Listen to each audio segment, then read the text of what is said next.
الحمدللہ رب العالمین والصلاة والسلام علی سید المرسلین اما بعد فاعوذ باللہ من الشیطان الرجیم بسم اللہ الرحمن الرحیم۔ نبی آخر زمان صلی اللہ علیہ وسلم پر درود پڑھنے کے بے شمار فضائل ہیں۔ انہی فضائل میں سے ایک فضائل سنتے ہیں۔ میرے آقا علیہ السلام نے فرمایا کہ جس نے مجھ پر ایک بار درود پاک پڑھا اللہ تعالیٰ اس پر 10 رحمتیں نازل فرماتا ہے۔ صلو علی الحبیب صلی اللہ تعالی علی محمد وآلہ وبارک وسلم۔ امید کرتے ہیں کہ چینل کے ناظرین خیریت سے ہوں گے۔ جی ناظرین، آج ایک نئی ویڈیو کے ساتھ ہم آپ کی خدمت میں حاضر ہیں، اور آج کی اس ویڈیو میں ہمارے ساتھ بہت ہی مشہور معروف ہمارے معاذ کوٹ کے سر لطیف، جو ماشاءاللہ کوچنگ پڑھاتے بھی، ماشاءاللہ تربیت بھی کرتے ہیں۔ آج ان سے ہم ملاقات بھی کرتے ہیں اور ان سے کچھ گفتگو کرتے ہیں، اور پھر مزید اس سلسلے کو آگے ہم بڑھاتے ہیں۔ السلام علیکم ورحمۃ اللہ وبرکاتہ۔ وعلیکم السلام ورحمۃ اللہ وبرکاتہ۔ سر کیا حال ہے؟ خیریت سے؟ الحمدللہ، اللہ کا احسان ہے۔ سر آپ سے مل کر بڑی خوشی ہوئی، ماشاءاللہ آپ نے ہمیں وقت بھی دیا۔ سر آپ سے کچھ سوال کرنے ہیں، اس کے آپ جواب ارشاد فرمائیں۔ جی انشاءاللہ۔ سر آپ ماشاءاللہ میں کافی عرصے سے دیکھتا ہوا آ رہا ہوں کہ آپ ماشاءاللہ بچوں کو پڑھاتے ہوئے آ رہے ہیں، بڑوں کو بھی پڑھا رہے ہو ماشاءاللہ۔ تو سر سوال یہ کہ آپ نے خود تعلیم کہاں سے حاصل کی ہے؟ میں نے ابتدائی تعلیم معاذ کوٹ کی پرائمری اسکول سے حاصل کی، اس کے بعد آگے تعلیم کے لیے میں PNIT گیا جو نیول کالونی میں ہے۔ جی اس کے بعد پھر وفاق اردو یونیورسٹی سے BA کیا، پھر MA کیا، پھر علامہ اقبال اوپن یونیورسٹی اسلام آباد سے پھر میں نے B.Ed وغیرہ کی۔ اچھا جی ماشاءاللہ۔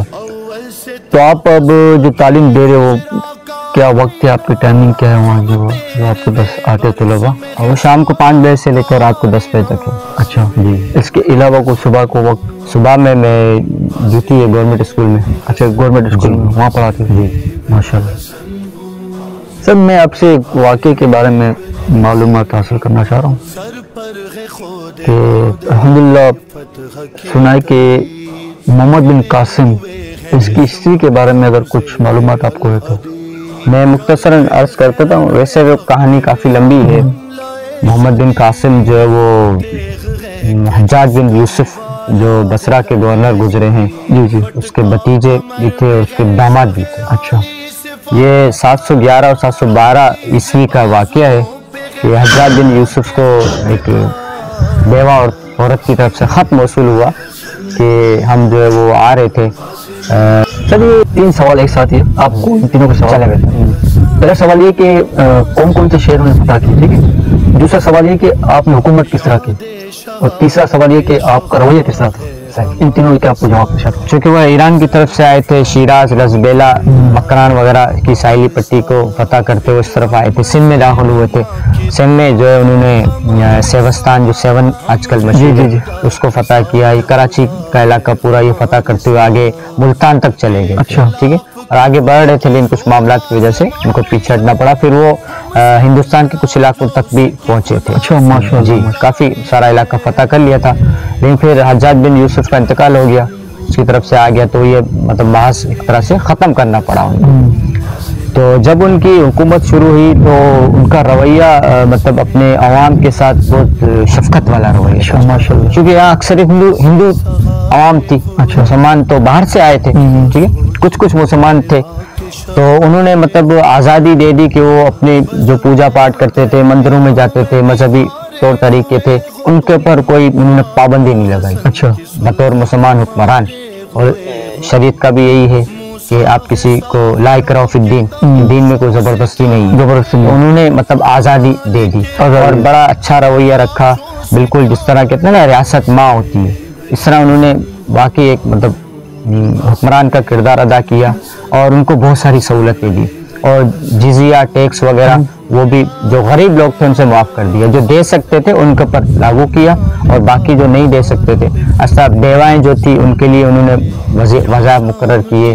اچھا ماشاءاللہ، جی، اور جو معذور تھے ان کو وظائف دیے، ساتھ میں جو بچے تھے ان کی تعلیم کا انتظام کیا ان کے مذہب کے مطابق۔ اچھا ہاں، بڑا اچھا رویہ رکھا، لیکن ان کا ہمیشہ یہ جو مسلمان فاتح ہوں جرنیل ہوں، سپہ سالار ہوں، یا تاجر ہوں، یا صوفیہ کرام ہوں، ان کا رویہ ہمیشہ سے ایسا رہا کہ انہوں نے زبان سے کم تبلیغ کی، عمل سے زیادہ تبلیغ کی.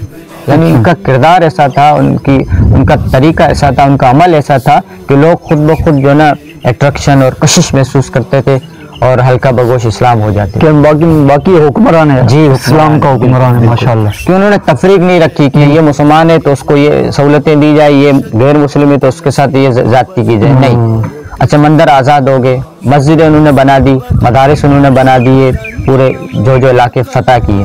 ٹھیک ہے. تو حکمران جو جب اچھا ہو تو عوام خود بخود خوش ہو جائے. بے شک اسی تو حقیقت ہے. تو لوگ جھوک در جھوک مسلمان ہونے لگے ان کے کردار سے. انہوں نے نہ تلوار اٹھائی اور نہ ہی تبلیغ کی کہ چلو بھائی آ جاؤ سن لو مجھے، میری یہ بات ہے. نہیں، لوگوں نے ان کا کردار دیکھا، ان کا اچھا عمل دیکھا، رویہ دیکھا اور خود بخود مسلمان ہوتے گئے. اس طرح الحمدللہ اس خطے میں دین اسلام تیزی سے پھیلنے لگا.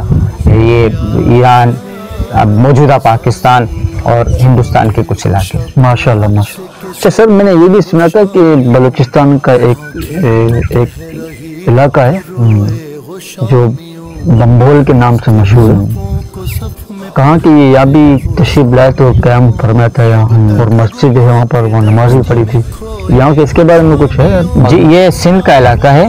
یہ ہم جب پپری جاتے ہیں بوڈ قاسم سے پہلے، ٹھیک ہے، بیچ میں گارو آتا ہے، گارو سے پہلے آثار بمبور ہیں. اچھا. ٹھیک ہے، بمبور وہاں پر جو لنگر انداز ہوئے تھے وہاں سے.